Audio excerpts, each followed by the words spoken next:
देशभक्त लोक तुम्ही ना, देशभक्त लोक तुम्ही ना, काग माताय मागता.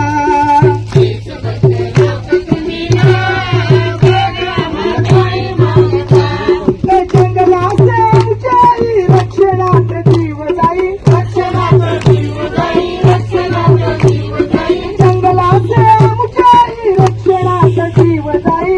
हॅलो हा झाडा तुम्ही नाही पवार साहेब मीटिंग मध्ये आज पालघर जिल्हा अधिकारी कार्यालयाच्या आवारात म्हणजे जिल्हा परिषदेवर भूमिपुत्र एल्गार संघटनेच्या नेतृत्वाखाली पालघर जिल्ह्यातले 102 रुग्णवाहिका चालकांचं आंदोलन सुरू आहे.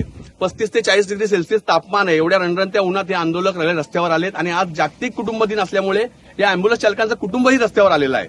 यांची साधी मागणी आहे की पालघर जिल्ह्यामधल्या या 102च्या अँब्युलन्स चालकांना एका अँब्युलन्सवर एकच ड्रायव्हर अपॉइंट आहे, यांना रिलिव्हर नाहीये.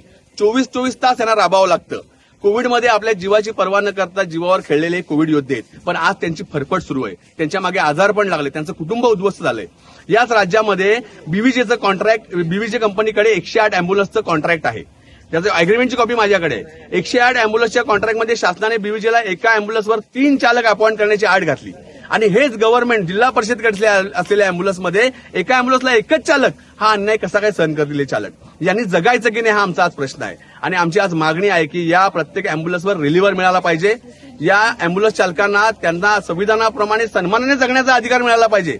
आज ते कुत्र्यासारखं आयुष्य जगत आहेत, त्यांची फरफट केली जात आहे, त्यांचा मानसिक छळ जिल्हा आरोग्य अधिकारी आणि प्रशासनाकडे केला जात आहे. याचा निषेध करण्यासाठी आम्ही आज आलो इथे.